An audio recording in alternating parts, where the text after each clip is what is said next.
귀한 찬양 감사드립니다. 여러분 귀한 성탄인데 너무 감사하고요. 특별히 다가오는 주일날은 우리가 은퇴 예배로 드리게 됩니다. 교회를 위하여 참 많이 수고하신 우리 선배님들 은퇴하시는 귀하고 복된 시간이니까 이번 주일날 벌써 내일 모레네, 그죠? 이번 주일날 예배 드릴 때 우리 선배님들 잘 축복하고 격려하는 좋은 시간 되도록 그렇게 함께 마음을 잘 기울여 주시기를 부탁드리고요. 제92기 중보기도 헌신자 모집을 하고 있는데 아침에 제가 이렇게 헤아려 보니까 이제 10자리 정도 남아 있는 것 같아요. 그래서 이번 주가 지나가기 전에 잘 채워지도록 우리 마음이 있는데 아직 못하신 분들이 계시면 함께 잘 참여해 주시기를 부탁드립니다. 사랑하는 여러분, 기독교가 세상에 주는 충격적인 도전은 가장 이 기독교의 제일 중심이라 할 수 있는 십자가 사건이겠죠, 그죠? 십자가 사건은 세상의 가치와 사고방식을 완전히 뒤집는 충격적인 사건이에요. 여러분, 그것 못지않게 온 세상에 깊은 충격을 주는 사건 중에 하나는 하나님이 우리를 찾아 이 땅에 오신 것이에요. 하나님께서 이 땅에 우리를 위하여 오신 이 복되고 귀한 성탄은 어쩌면 기독교가 세상에 던지는 메시지의 제일 중요한 충격 중에 하나입니다. 여러분, 우리가 시간 관계상 또 본문이 너무 길기 때문에 다 읽지는 않았지만 1장 열리자마자 태초에 말씀이 계셨다. 시간이 있기도 전에, 만물이 만들어지기도 전에, 온 세상이 모양을 드러내기도 전에 태초에 그분이 계셨다. 여러분, 그분은 하나님과 함께 계셔서 하나님과 구별되는 것은 틀림없었지만 그분은 하나님이셨다. 영광이나 권능이나 그 모든 지위에 있어서 하나님과 똑같은 분이셨다. 그분이 이 땅에 우리를 위하여 오셨다 하는 것이 이 요한복음 1장을 지배하는 중요한 메시지 중에 하나죠. 한번 보십시오. 우리가 보았던 9절 보면 참빛 곧 세상에 와서, 그죠? 참빛이 세상에 왔다, 이렇게 지금 이야기하고 있죠. 10절에 보면 그가 세상에 계셨으며, 오셨을 뿐 아니라 오셔서 계셨다는 거예요. 사셨지요? 오셔서 사셨습니다. 여러분, 11절에 또 보면 자기 땅에 오매, 그분이 오셨다는 거예요. 태초부터 계셨던 그분이 오셨다는 것입니다. 여러분, 14절에 말씀이 육신이 되어 우리 가운데 거하심에, 제일 마지막 절 18절에 보면 아버지 품속에 있는 독생하신 하나님이 나타내셨다. 사랑하는 여러분, 우리가 읽은 이 본문 9절부터 18절까지 무려 5번 동안 오셨다, 계셨다, 그분이 우리를 위하여 이 땅에 오셨다, 이것이 교회가 세상을 향하여 선포하는 메시지의 아주 충격적인 메시지의 중요한 한 축을 구성하고 있는 것이죠. 그분이 오셨다. 사랑하는 여러분, 이 귀한 성탄의 아침에 우리가 이렇게 기뻐하고 감사할 수 있는 제일 중요한 이유는 그분이 우리를 위하여 이 땅에 오셨기 때문이죠. 하나님이신 그분이 이 땅에 우리를 위하여 오셨다, 이렇게 성경은 말하죠. 그런데 어떻게 오셨습니까? 14절 한 번만 더 보십시오. 태초부터 계셨던 그 말씀이 이 땅에 오셨는데 어떻게 오셨지요? 육신이 되어 우리 가운데 거하셨다. 여러분, 그분이 이 땅에 오셨는데 어떻게 오셨습니까? 육신이 되어 이 땅에 거하시도록 오셨어요. 여러분, 여기 육신이다 이렇게 말할 때 이 육신은 사람이 가지고 있는 연약과 아픔을 담고 있는 표현이에요. 그분이 이 땅에 오셨는데 여러분과 저와 똑같은 연약함과 아픔을 그대로 가진 상태로 바깥의 껍질만 사람의 껍질을 가지고 오신 것이 아니고 정말 여러분과 제가 이 땅을 살아가면서 경험하는 연약을 그대로 다 경험하는 모습으로, 육신으로, 약한 모습으로 이 땅에 오셨다. 여자의 몸에 나시고 아기로 이 땅에 오셔서 말구유에 태어나시고 여러분과 저처럼 지혜가 자라고 몸이 자라는 방식으로 성장하시고 오셔서 우시고 배고프시고 주무시지 않으면 피곤해 하시고 여러분과 저와 똑같은 모습으로 이 땅에 오셔서 십자가에 달려 모진 고난을 다 겪으시고 돌아가시는, 사랑하는 여러분, 육신을 입고 말씀이 육신이 되어 우리를 위하여 이 땅에 오셨다. 이것이 기독교가 세상에 선포하는 메시지의 핵심 중에 하나입니다. 주 안에 사랑하는 여러분, 디모데에게 편지를 보내면서 바울은 말했지요. 크도다 경건의 비밀이여 그렇지 않다 하는 이가 없도다. 그는 육신으로 나타나신 바 되셨고, 너무나 크고 놀라운 비밀 중에 하나가 뭐냐면 그분이 여러분과 저와 똑같은 연약함과 한계와 질고를 그대로 가진 모습으로 이 땅에 오셔서 계셨다는 사실, 이것이 정말 너무나 크고 놀라운 경건의 비밀 중에 하나라는 것이에요. 사랑하는 여러분, 그런데도 태초부터 계셨던 그분이 육신을 입고 이 땅에 오셔서 계셨는데도 믿음의 눈으로 잘 바라보니 요한 같은 사람이 뭘 깨달았습니까? 한번 보십시오. 14절에 우리가 그의 영광을 보니 아버지의 독생자의 영광이요 은혜와 진리가 충만하더라. 여러분, 그분이 우리의 연약함과 아픔을 그대로 가진 육신을 가지고 이 땅에 오셨지만 믿음의 눈을 열어서 잘 보니까 그분에게 뭐가 보였어요? 아버지의 독생자가 가지는 영광이 그대로 있었다는 거예요. 사랑하는 여러분, 아버지에게 있는 아들에게 주신 그 영광이 육체를 가지고 이 땅에 사셨지만 그분 안에 그대로 보였다는 것이에요. 사람으로 이 땅을 사셨지만 그분은 하나님이셨던 거죠. 그죠? 그래서 그 영광과 권세와 능력이 하나님이신 그대로 믿음의 눈이 열리자 보였다는 거예요. 사랑하는 여러분, 그분 안에는 영광만 있지 않고 뭐가 있었습니까? 은혜와 진리가 충만했다. 그분을 꽉 채우고 있는 것, 그분을 어디를 눌러도 그분에게 드러나는 것은 은혜와 진리였다, 이렇게 말하는 거예요. 사랑하는 여러분, 이 은혜라는 것은 우리가 사는 세상을 완전히 뒤집는 새롭고 다른 질서지요.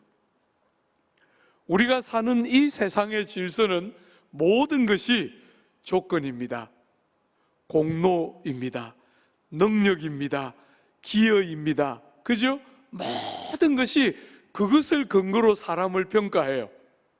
훌륭하다, 성공했다, 좋다, 싫다, 전부 조건이 있고 자격이 있고 공로가 있고 그 모든 것들이 일한 것에 근거해서 사람들을 평가하고 그것이 당연한 것인 것처럼 여겨지는데, 그 한가운데로 그분이 우리의 몸을 가지고 이 땅에 오셨을 때 그 한가운데를 뚫고 은혜라는 너무나 다른 새로운 질서, 사람을 외모를 따라 판단하지 않으시고, 조건을 따라 사람을 평가하지 않으시고, 일한 것에 따라 사람의 가치를 먹이지 않으시고, 너무나 자격 없는 우리에게 은혜로 값없이 너무나 풍성한 선물을 자격 없는 자들에게 허락해 주시는 너무나 새롭고 다른 질서인 은혜가 그분 안에 충만하였고, 그분이 이 땅에 오심으로 은혜가 지배하는 다른 질서가 열렸다. 이렇게 복음과 기독교는 선포하는 것이지요.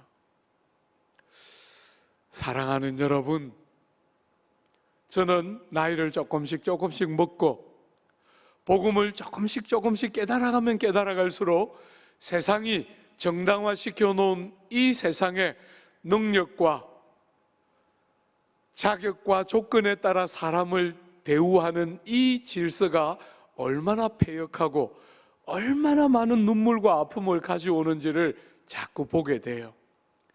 일견 그것은 정당해 보이지만 약육강식과 적자생존의 이 피튀기는 질서를 고착화시켜 놓는 것이 공로와 자격이에요. 하나님은 우리를 그렇게 보지 않으세요. 여러분과 제가 어떻게 인생을 살아도 우리는 하나님 앞에 내놓을 게 없어요. 그죠? 저도 나이를 자꾸 먹어갈수록 그게 보여요. 그게 더 생생하게 보여요. 하나님 앞에 내놓을 게 아무것도 없고, 하나님이 우리를 행한 대로 상을 주신다, 성경은 분명히 말하지만 그 행한 대로라는 말이 세상이 생각하는 공로, 저는 그런 개념일 거라고 생각지 않아요. 하나님은 우리가 믿음으로 행하고 은혜를 알고 감격하며 행하는 것을 절대로 무시하지 않고 상을 주시고 복을 주시지만 공로일 거라고 믿지 않아요. 은혜의 또 다른 너무나 큰 원리를 따라 그저 우리는 해야 할 당연한 일을 했을 뿐인데도 하나님은 너무나 풍성한 선물을 주시는 그날을 우리는 또 보게 될 거예요. 사랑하는 여러분, 그분을 보니 그분 안에 은혜가 충만했고 그분이 은혜로 충만하신 분이시기 때문에 우리가 사는 이 각박한 세상, 뭔가 평등한 것 같지만 너무너무 각박해서 없는 사람은 더 없고 가난한 사람은 더 가난하고 정말 위로가 필요하고 사랑이 필요한 사람들은 더 박대를 받고 더 천대를 받는 이 세상 한가운데로 은혜가 통치하는 다른 질서, 형용할 수 없이 이해할 수 없이 우리를 사랑해 주시고 받아주시는, 우리의 외모를 취하지 않으시는 너무나 다른 질서가 그분이 이 땅에 오심으로 열린 것이지요. 여러분이 은혜가 통치하는 새로운 질서는 듣기 좋은 말이 아니에요. 이것은 그냥 그분이 원하는 대로 마음에 내키는 대로 사람들을 아무렇게나 대한다는 말씀이 아니에요. 아무 자격 없는 우리를 위하여 당신이 십자가의 모진 고난을 다 대신 지심으로 완전한 값을 지불하시고 자격 없는 우리에게 누구도 시비 걸 수 없는 완전한 자녀되는 은혜가 통치하는 새로운 질서. 우리는 자격이 없지만 예수님의 공로 때문에 우리 같은 사람에게 은혜가 주어질 때 정말 터무니없는 근거 없는 은혜가 아니라 예수 때문에 너무나 확실한 은혜가 그분의 공로와 그분의 모든 행함에 근거하여 우리에게 누구도 비난할 수 없고 시비 걸 수 없는 완전한 은혜가 우리에게 주어지는 은혜와 진리가 충만하였다. 그냥 허황된 이야기를 하고 있는 것이 아니고 그냥 적당히 그냥 덮어주고 지나가자는 이야기를 하는 것이 아니라 그분이 우리의 죄값을 완전히 지불했기 때문에, 사랑하는 여러분, 그 진리의 근거에서, 그 사건의 근거에서, 그 사실의 근거에서 우리 같은 사람에게 은혜가 적용되는, 은혜와 진리가 솥발처럼 서 있는 그 놀라운 새로운 질서가 우리에게 주어졌다는 거예요. 그래서 여러분, 우리는 누구에게도 자랑할 것이 없는 죄송하고 부끄러운 사람이지만 동시에 어디에도 열등감이나 비교의식이 존재하지 않아요. 그죠? 우리가 한 것이 아니지만 우리가 믿고 의지하는 그분이 우리를 대신하여 행해 주신 줄 알기 때문에, 자격 없기 때문에 자랑할 것이 아무것도 없지만 동시에 아무도 우리를 정죄하거나 우리를 다시 송사 아래로 데려갈 것이 없는 얼마나 완전한 자리로 우리를 부르신 줄 믿기 때문에 열등감이나 비교의식 아래 시달리지 않고 참 자유와 존영이 뭔지를 동시에 알고 있지요. 교만하지 않지만 정말 자유하지만 방자하거나 남들을 무시하지 않는 너무나 기가 막힌 은혜와 진리가 충만한 이 놀라운 역사가 주님 안에 충만했고, 사랑하는 여러분, 그분이 그런 진리를 가지고 이 땅에 오셨기 때문에 세상이 보는 것처럼 모든 것이 상대화되어 있어서 내가 누구와 나를 비교할 때는 내가 훌륭한 사람 같아 보여도 나보다 훌륭한 사람을 만나면 늘 상대적인 결핍감을 느낄 수밖에 없는 그런 상대적인 것이 아니라 하나님을 알고 하나님을 아는 지식과 진리가 여는 나를 알고, 나를 아는 지식이 열릴 뿐 아니라 세상을 아는 진리가 가득했다. 그죠? 기독교는 그냥 막연하게 적당히 어떻게 살다가 천국 가는 종교가 아니라 눈이 열려서, 빛이 비칠 때 눈이 열려서 깨달음이 있고 보이는 일들이 일어나고 우리의 무수한 약함과 수많은 한계가 여전히 있음에도 불구하고 눈이 열려서 깨달아지고 보이면서 은혜뿐 아니라 진리도 충만한 그분이, 그런 분이 이 땅에 오셔서 우리의 삶을 그렇게 역사하시는 영광을 그분이 이 땅에 오셔서 행하신 것이지요. 오늘 주 안에 사랑하는 여러분, 이렇게 주님이 오셨다 이렇게 선포하는 복음의 너무나 귀한 선포는 여러분과 저에게 뭘 기대합니까? 여러분 보고 뭐 하라 그러지요? 네, 오늘 본문 한 번만 더 보십시오. 여러분 11절에 보면 자기 땅에 오매 자기 백성이 영접하지 아니하였으나 영접하는 자 곧 그 이름을 믿는 자들에게는 하나님의 자녀가 되는 권세를 주셨다. 사랑하는 여러분, 주님이 이렇게 이 땅에 오셔서 육신을 가지고 오셔서 은혜와 진리를 충만히 가져오시면서 뭐 하기를 기대하십니까? 영접하기를, 그죠? 그분을 모셔드리기를. 사랑하는 여러분, 그것을 다르게 뭐라고 표현했습니까? 믿기를 요청합니다. 여러분, 요한복음은 21장으로 되어 있는 복음서인데 21장에 무려 믿다, 믿어라 하는 동사가 98번 나와요. 21장에 98번이니까 각 장마다 믿어라, 믿다 하는 이 믿음이라는 말이 한 장에 무려 4번 혹은 5번씩 계속해서 반복되며 나오고 있는 것이 요한복음의 구성이에요.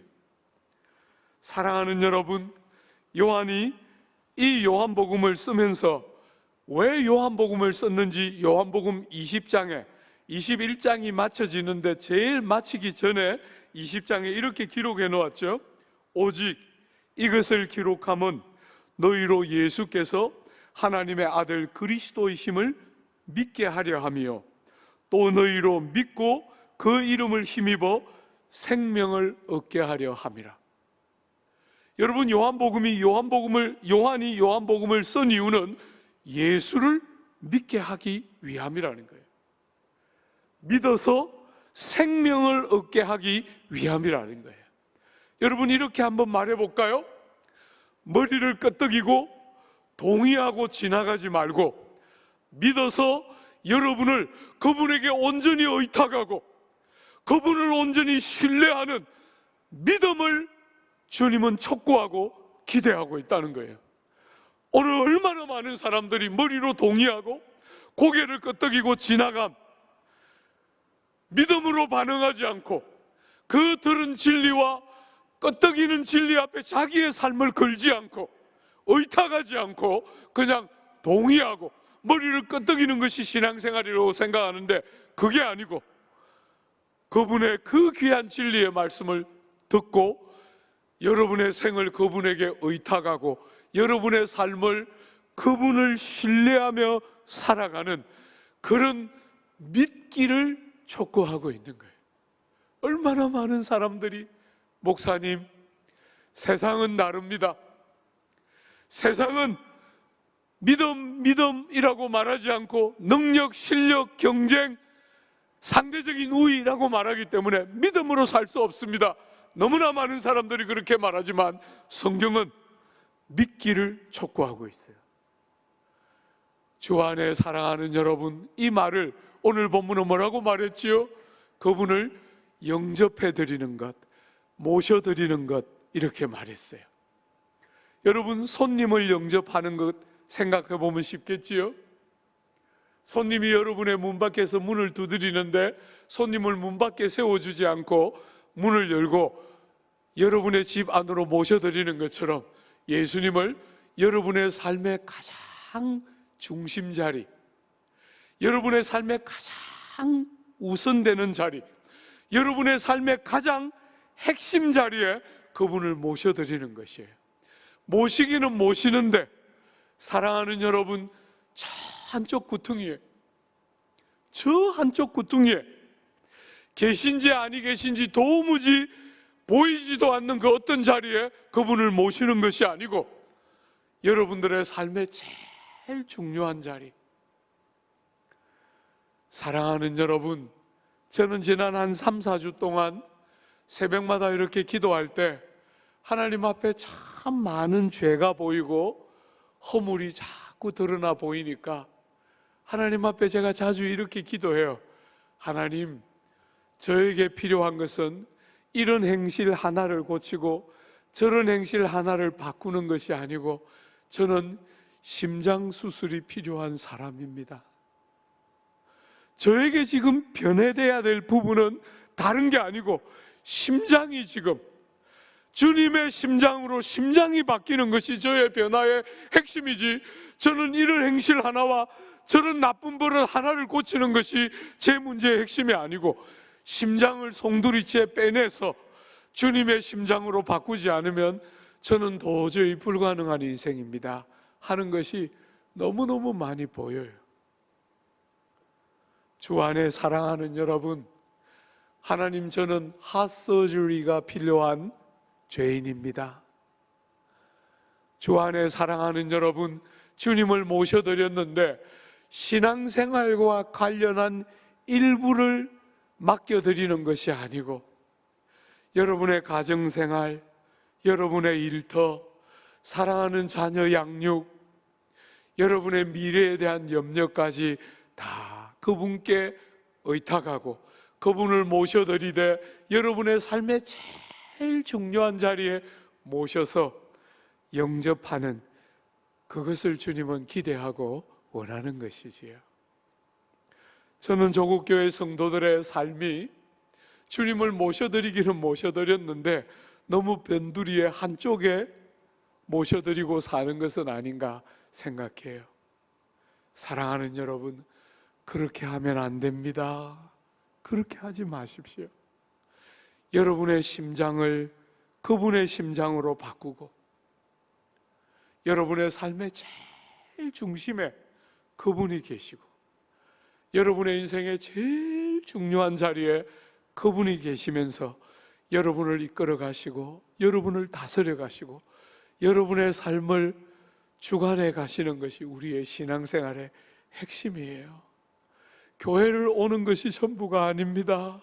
사랑하는 여러분, 그게 우리에게 기대하는 전부가 아닙니다. 여러분의 삶의 제일 중심이 정말 그렇게 되는 거예요.